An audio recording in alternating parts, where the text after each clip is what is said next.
कहा जाता है कि एक समय भगवान विष्णु मृत्यु लोक में विचरण करने के लिए आ रहे थे।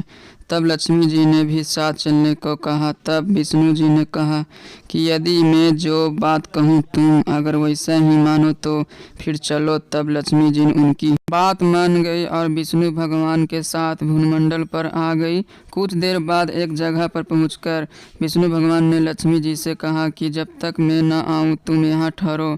मैं दक्षिणी दिशा की ओर जा रहा हूँ, तुम उधर मत आना। विष्णु भगवान जी के जाने पर लक्ष्मी के मन में जागा कि आखिर दक्षिण दिशा में ऐसा क्या रहस्य है जो मुझे माना किया गया।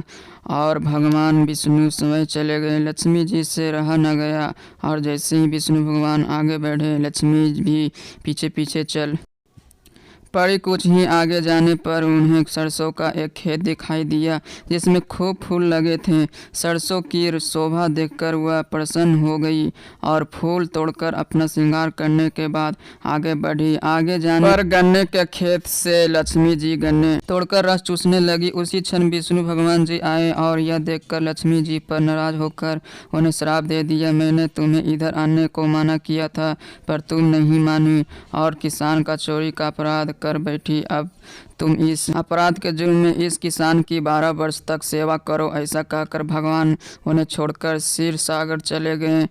तब लक्ष्मी जी उस गरीब किसान के घर रहने लगी। एक दिन लक्ष्मी जी ने उस किसान की पत्नी से कहा कि तुम स्नान करो, पहले मेरी बनाई गई इस देवी लक्ष्मी का पूजन करो, फिर रसोई बनाना, तब तुम जो मांगोगी वो मिलेगा। किसान की पत्नी ने ऐसा ही किया। पूजा के प्रभाव और लक्ष्मी की कृपा से किसान का घर दूसरे ही दिन से अन्न धन स्वर्ग से भर गया। लक्ष्मी ने किसान को धन से पूर्ण कर दिया। किसान के 12 वर्ष बड़े आनंद से कट गए। फिर 12 वर्ष के बाद लक्ष्मी जी जाने के लिए तैयार हुई। विष्णु जी लक्ष्मी जी को लेने आए तो किसान ने उन्हें भेजने से इनकार कर दिया। तब भगवान ने किसान से कहा कि इन्हें कौन जाने देता है, यह तो कहीं नहीं ठहरती, इनको बड़े बड़े नहीं रोक सके। तो इनका मेरा साप था, इसलिए 12 वर्ष से तुम्हारी सेवा कर रही थी।